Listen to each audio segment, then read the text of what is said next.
When Sarah Parker fell ill, her 4-year-old daughter, Lily, stepped up in a way no one could have imagined. On that fateful day, a tiny girl in a pink dress walked into a corporate office for a job interview on her mother's behalf. What the multimillionaire CEO did next was nothing short of extraordinary. "Hello, I'm so sorry." Sarah's voice trembled as she clutched the phone to her ear. Her breathing was shallow, her body consumed by a searing fever. "I'm in the hospital. I wanted to come so badly. I prepared so much, but The voice on the other end was cold, unyielding. "We don't reschedule interviews. If you miss your slot, your application is void. Thank you." Click. The line went dead. Sarah's hand fell limply to her side, as if all her strength had drained away. She stared at the sterile hospital ceiling, where pale morning light filtered through the blinds. Her vision blurred, not from the fever, but from a deep ache in her chest. Her gaze drifted to the worn leather bag she clung to like a lifeline. She pulled it closer, her trembling fingers unzipping it to reveal her résumé, neatly printed the night before and tucked into a clear folder. On top was a small, hopeful note she'd written to herself. "This is the start of better days." Tears rolled silently down her cheeks. "Please," she whispered, her voice barely audible, "don't take this chance away from me. My daughter needs this. She deserves better." In the corner of the room, curled up on a hard plastic chair, sat a little girl named Lily. She was 4 years old, with honey blonde curls and eyes as bright as a clear morning sky. She'd watched her mother sacrifice everything, coming home exhausted from late-night diner shifts, singing lullabies despite her fatigue, fixing their broken toaster with duct tape and a spoon. She'd seen her mother skip meals so Lily could eat, and now she saw her mother cry. Lily didn't say a word. She sat still, her tiny fists clenched on her lap, her face far too serious for her age. When Sarah finally drifted into a feverish sleep, worn out by medication and exhaustion, Lily stood on the chair, leaned over, and gently brushed a damp strand of hair from her mother's forehead. Then she climbed down, tiptoed to the bag, and carefully pulled out the folder her mother had pored over every night for a week. She stared at it for a long moment. Then she turned, reached for her favorite pink dress, the one with tiny white bows on the sleeves, and slipped it on. Clutching the oversized folder tightly, she quietly left the hospital room and walked down the corridor, past nurses, patients, and a perpetually broken coffee machine. No one stopped her. No one noticed. She made her way to the ground floor and stepped out into the waking city. A chilly wind pushed against her small frame, but she didn't flinch. She knew exactly where she was going. She'd memorized the building from a pamphlet her mother had taped to their fridge. The city buzzed around her, strangers rushing by too fast to notice a little girl walking alone. Yet every step she took was filled with unshakable resolve. She crossed busy streets with the fearless certainty of a child who knows she's right. She boarded the right bus, having memorized its number. She held the folder to her chest like it was magic, capable of changing the world. 40 minutes later, Lily stood before a towering glass building that gleamed like something out of a sci-fi movie. The sign read, "Braden and Coleman, Global Solutions." She took a deep breath and walked inside. The reception area of Braden & Co. hummed with morning activity. Heels clicked on marble floors, elevators dinged softly, and quiet conversations filled the air. Behind the front desk, Charlotte, the receptionist, was scanning the morning's interview schedule when a small shadow crossed the floor. She looked up. There stood a little girl, barely tall enough to reach the counter, dressed in a soft pink dress with white bows, white socks bunched above her shoes, and a red hair clip holding back a strand of her honey blonde curls. Her blue eyes were wide, curious, and strikingly serious. Charlotte blinked, wondering if this was someone's child who'd wandered off. "Sweetie," she said slowly, leaning over the counter, "are you waiting for someone?" The girl nodded, clutching the folder, which was nearly half her size. "I'm here for an interview," she said simply. A beat of silence followed. Charlotte tried to process what she'd just heard. "An interview?" she echoed, stunned. "Yes," the girl said, lifting the folder higher. "It's for my mom. She's really talented, but she's sick today, so I came instead." Charlotte stared. A few passing employees slowed their steps, watching the scene unfold with growing curiosity. "What's your name, sweetheart?" "Lily?" "And your mom's name?" "Sarah Parker." Charlotte scanned her list. There it was, Sarah Parker, scheduled for 9 a.m., the last candidate of the day. She hesitated. "Okay, Lily, just a moment." She tapped her headset. "Lena, please tell Mr. Braden he needs to come down. It's about the last interview. Just tell him it's urgent, very urgent." Upstairs, in a sleek office with floor-to-ceiling windows overlooking the city skyline, Albert Braden sat alone at his desk. At 32, dressed in a tailored navy suit, he was known for his brilliant mind, ruthless business acumen, and emotional detachment that matched his success. He'd built his empire from nothing, and as it grew, he had lost interest in small talk, holidays, or anything resembling family ties.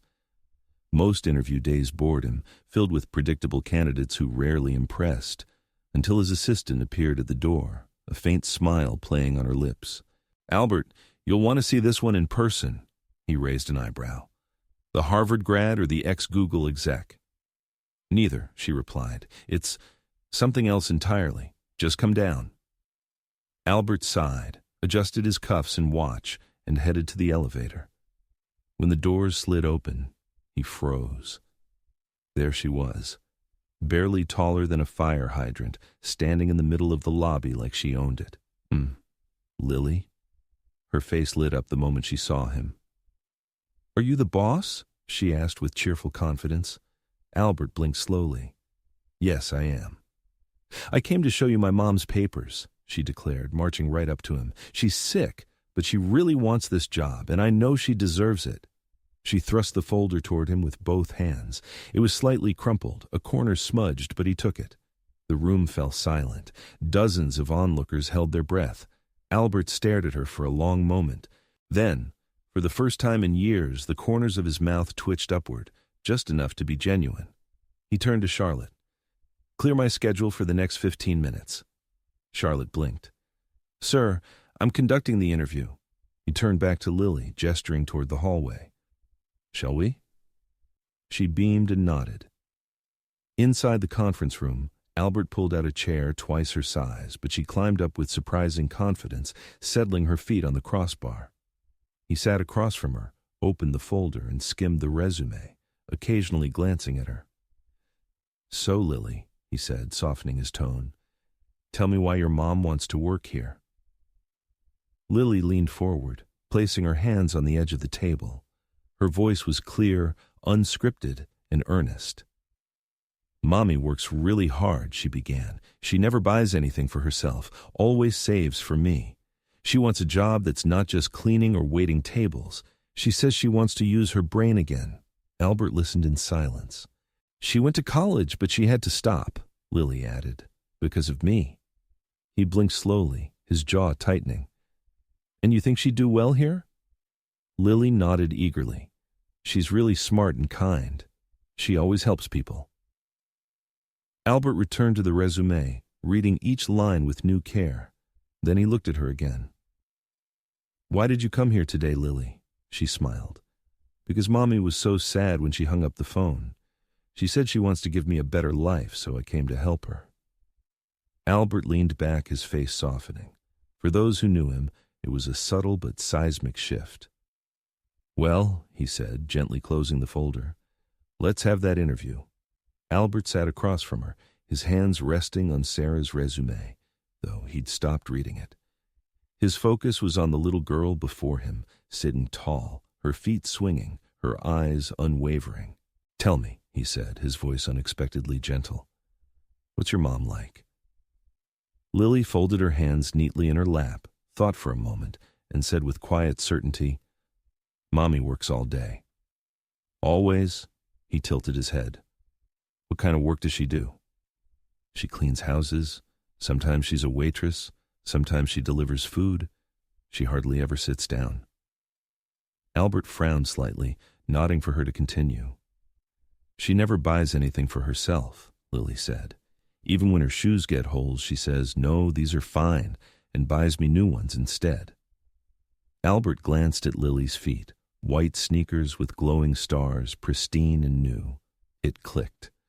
She always puts me first, Lily said, her voice softening. Always.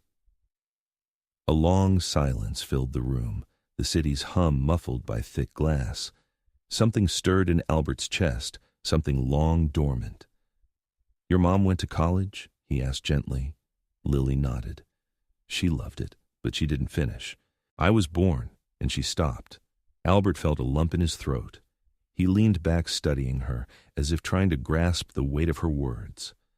Mommy says she doesn't regret it, Lily continued. She says I'm her reason for everything. Those words, raw, selfless, full of love, hit Albert like a tidal wave. He slowly closed the folder, picturing a young woman with dreams and potential, suddenly alone, with no family, no partner, just a baby in her arms. Instead of running, she chose motherhood, building her life around this tiny person, even if it meant scrubbing floors, waiting tables, or going hungry. What do you want for your mom? He asked quietly. Lily tilted her head, thinking. I want her to be happy, she said. She's always tired, but she smiles when I draw pictures or we watch cartoons together. I think she just needs a break. She paused, then looked at him with those ocean blue eyes. Mommy doesn't need a lot of money. She just needs a job so she can buy ice cream every weekend. Albert froze. That simple, innocent wish pierced through his carefully built walls. Mommy told me once, Lily went on, she'd be the happiest woman alive if she could just buy me ice cream every Saturday. He swallowed hard, momentarily forgetting how to breathe. The silence between them thickened, not awkward, but reverent. Lily fidgeted, her feet swinging again. Finally, Albert leaned forward, setting the folder down. Lily, he said softly, I've held countless interviews in this room. She looked at him curiously. But no one's ever said anything as important as you just did. She smiled, not fully understanding, but sensing it was good. I think, he said carefully, your mom might be exactly who we need. Her face lit up. Really? He nodded. Absolutely. Then, for reasons he couldn't explain, he added, and I happen to know a great ice cream shop nearby. She beamed. Mommy will love that. His smile widened, reaching his eyes, a rare, genuine warmth. For a moment, he imagined Sarah sitting across from him, not in despair, but with dignity. Lily beside her laughing. A life not just of sacrifice, but of support, where someone finally stepped up to help. He stood, called his assistant, and said calmly, Find out which hospital Sarah Parker was admitted to yesterday.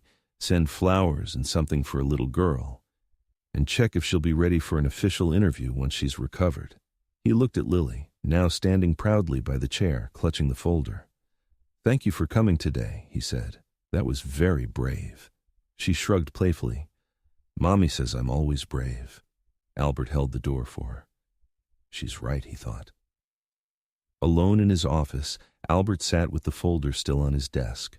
The room was quiet, sunlight creeping across the floor through the towering windows. Outside, the city churned on. But inside, something in Albert had shifted irrevocably. He opened the folder again, not out of duty, but curiosity. Sarah Parker. Her name was neatly printed at the top. Below it, a concise but compelling résumé unfolded, a testament to unrealized potential and resilience. Academic achievements, a full scholarship to a top university, honors in her freshman year, president of the marketing club, mentor to younger students. Her GPA was impressive, her professors' reviews glowing. Then, a gap. No degree, no internships. Instead, a list of low-wage jobs, Waitress, housekeeper, delivery driver, night cleaner. Jobs no one brags about. Jobs that keep a roof over a child's head. Albert read slowly, absorbing every choice Sarah had made. At the bottom, in soft ink, slightly slanted, was a handwritten note. I'm not asking for pity. I'm asking for a real chance. He stared at those words. They said more than any cover letter could. Leaning back, he gazed out the window. He'd built his company on logic, data, results. But Sarah and Lily defied all that, not because he pitied them, but because he admired them. He saw in Sarah a strength that didn't show up in interviews, a resilience born not of ambition, but necessity, a quiet power that makes not just good employees, but great leaders. He pressed the intercom. Charlotte. Yes, sir. I need a delivery to City General Hospital. A pause. Of course. What should we send? Albert stood, walked to a shelf, and pulled out a small gift box he'd once meant for a colleague's newborn. It had never been used. And ask the florist downstairs for something simple, not too fancy, just kind. Charlotte hesitated. Who's it for? He paused, then said softly, Sarah Parker. What should the note say? He glanced at the résumé, then replied, To the strongest woman I've ever met. Morning light filtered through the hospital blinds, warming Sarah's pale cheeks. Her head still ached, her limbs heavy from the fever, but something felt different. The air in the room was strangely calm. She turned her head and saw them, a small bouquet of wildflowers in soft pastels on the bedside table, next to a neatly wrapped box tied with a satin ribbon. A note leaned against the flowers. Puzzled, Sarah reached for it with trembling fingers. To the strongest woman I've ever met. Her heart skipped. She sat up, blinking in disbelief. It was addressed to her. Carefully, she opened the box, finding a small pack of chocolate milk and a handwritten card. Nothing extravagant, but deeply touching. Lily. Panic gripped her. She'd been too weak to stay awake last night. What had her daughter done? With shaking hands, she dialed the number on the printout from her bag. A warm voice answered, Braden & Co., this is Charlotte. Hi, Sarah said, trying to keep her voice steady. This is Sarah Parker. I think there's been a mistake. My daughter, she's only 4. I think she might have come to your office with my résumé. I'm so sorry. She didn't mean any harm. The woman laughed softly. Miss Parker, no need to worry. Your daughter might be the bravest person to ever walk into our lobby. Our CEO was very impressed. Sarah froze. Your CEO? Yes, Charlotte said warmly. He'd like to meet you formally. If you're feeling better, he's made time this afternoon. Sarah's breath caught. You're sure? Absolutely. That afternoon, Sarah stepped out of a taxi in front of Braden & Co.'s towering building. She clutched her bag, her legs still weak, her cheeks flushed from lingering fever.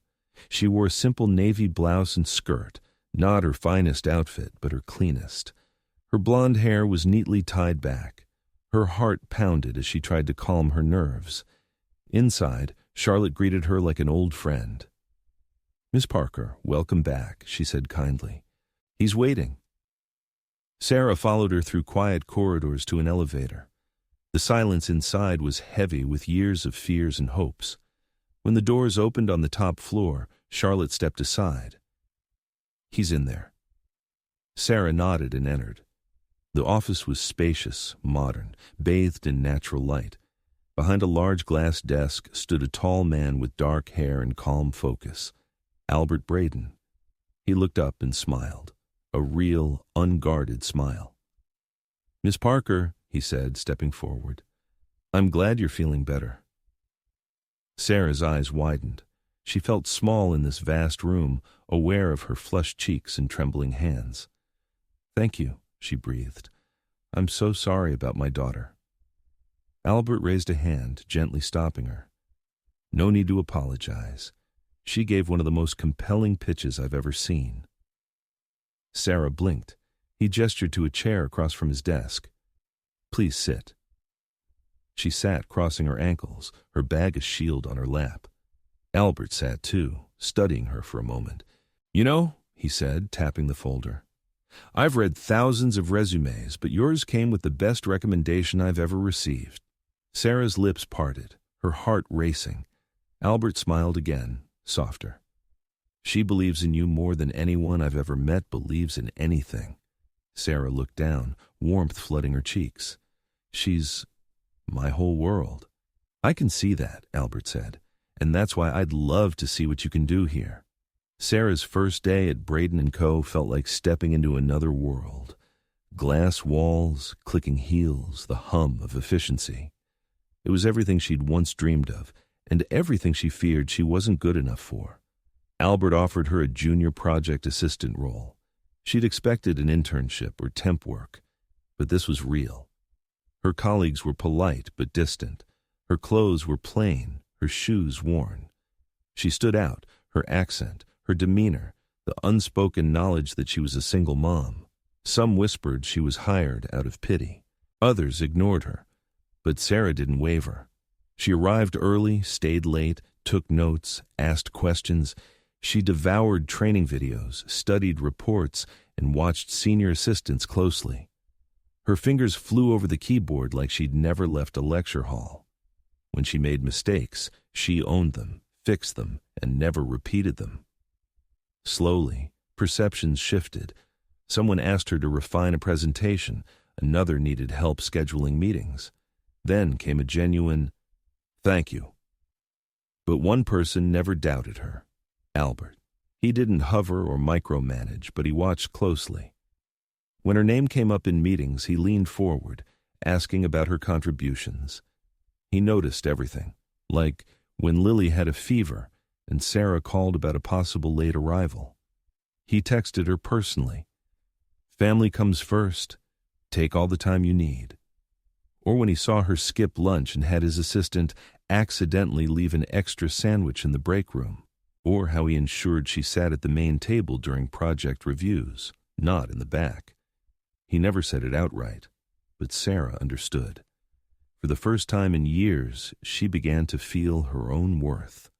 One evening, long after the office lights dimmed, Sarah sat at her desk, perfecting a presentation for a major client. City lights twinkled outside. Her eyes were tired, her fingers numb, but she felt a rare satisfaction. She didn't notice Albert approach until he spoke. "You work harder than most people who've been here a decade." She startled, then smiled. "I guess I'm making up for lost time." He gestured to a chair beside her. "Mind if I sit?" She nodded. They sat in silence for a moment, two people surrounded by the quiet hum of the city below. Then Sarah spoke softly. "You know, I never thought I'd end up somewhere like this." Albert looked at her curiously. "Why not?" She hesitated. "I was in college," she began slowly, "studying marketing. I loved it. I had plans, internships lined up." She took a deep breath. "I met someone.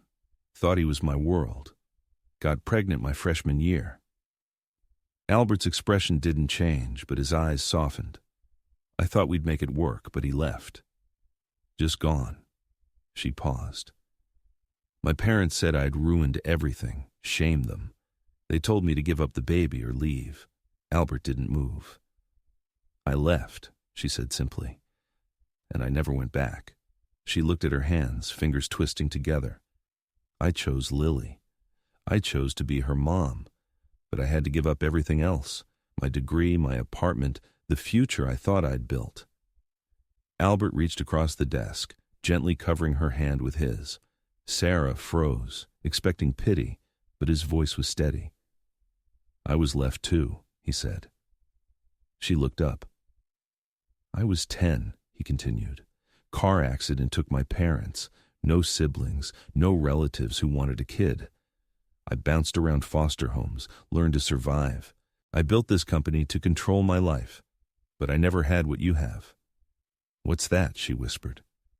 "Courage," he said. "You chose love, Sarah, even when it cost you everything."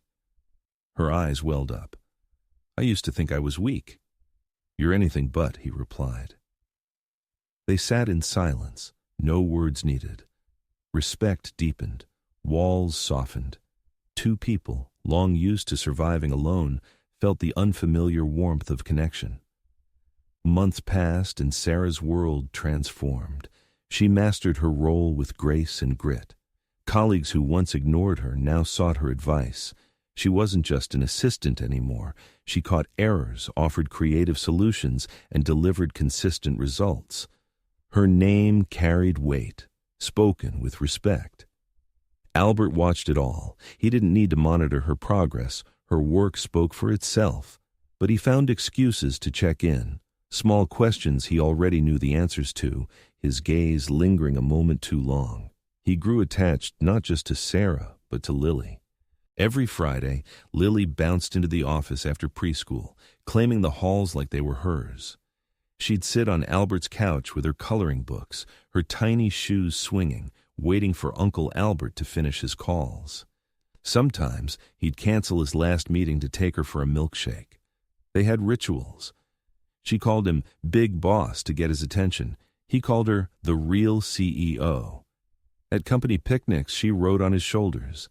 In the cafeteria, she saved him the last cookie. Sarah saw it all, her heart swelling with joy and fear. She'd buried her hopes under the weight of survival. Now, love stared her in the face, smiling, carrying her daughter on its shoulders. One evening, after the office had emptied, the three sat in Albert's office.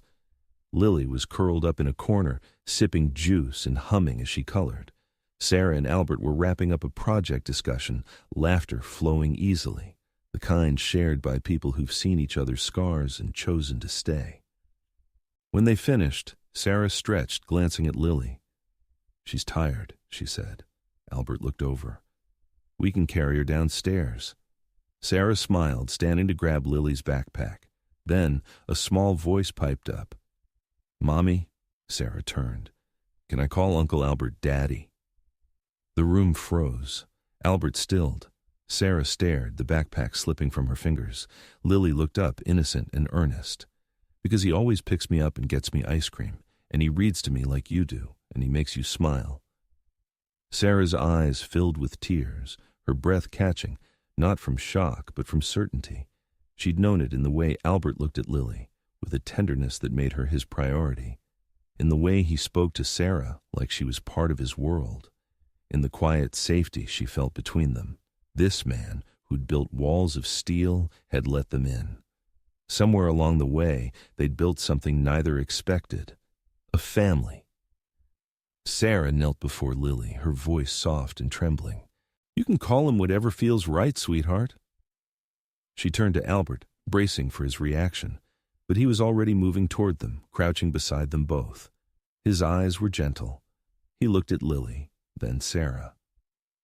"I'd be honored," he said. Sarah broke, tears flowing freely, not from fear or relief, but from belonging. A year later, Sarah Parker was no longer the nervous single mother who'd walked into Braden & Co. with just hope and a résumé. She was Sarah Parker, project team leader, confident, poised, leading meetings, mentoring new hires, earning praise company-wide. Albert was always there, not hovering, but present. Their relationship stayed private at first, not out of shame, but respect. For their roles, the company, each other. But as weeks became months, it was undeniable. Albert brought Lily her favorite pastries on Mondays. Sarah was the only one who could interrupt his meetings. Their glances across rooms told a story words couldn't. It wasn't office gossip. It was real, something people quietly rooted for. Sarah earned her team's respect not just through hard work, but humanity, remembering birthdays, helping with late-night projects, never forgetting what it felt like to be unseen. Lily became part of the office, too, with her own chair in the break room, a crayon stash in the supply closet, and a fan club of executives and interns alike. She once opened a quarterly meeting with a chirpy, "Good morning, team," and no one forgot it. To many, she was the company's princess. To Albert, she was simply his daughter. At the annual Christmas gala, The banquet hall glowed with golden and emerald hues. Twinkling lights draped over velvet-clad tables. Music played, laughter echoed, champagne flowed. Sarah stood by a towering Christmas tree in a navy gown, radiating quiet elegance. Her blonde curls shimmered, her smile serene and confident. Lily twirled nearby in a white dress, silver shoes sparkling as she laughed and danced. Albert stood a few steps away, a glass in hand, dressed in a tuxedo, watching them both. His smile was different now, open, warm, truly happy. He'd once avoided these events, keeping his distance. Tonight, he stayed close, not for show, but because his heart was here. Someone tapped a glass. The room hushed. Albert stepped forward. "I know we usually talk numbers and goals this time of year," he began, glancing at Sarah. "But tonight, I want to talk about something that changed my life." His eyes shifted to Lily, who was happily munching cookies, her cheeks smeared with frosting. "A year ago, I received the most remarkable job application I've ever seen. It was hand-delivered by a tiny figure in a bright pink dress, holding a résumé nearly as big as she was." The room erupted in laughter. Sarah covered her face, her eyes glistening. Albert smiled, then grew serious. "That little girl walked into my office without a hint of fear. She looked me in the eye, and in that moment, I knew she'd brought something far bigger than a folder. She brought hope, courage, and a reminder of what I didn't know I needed."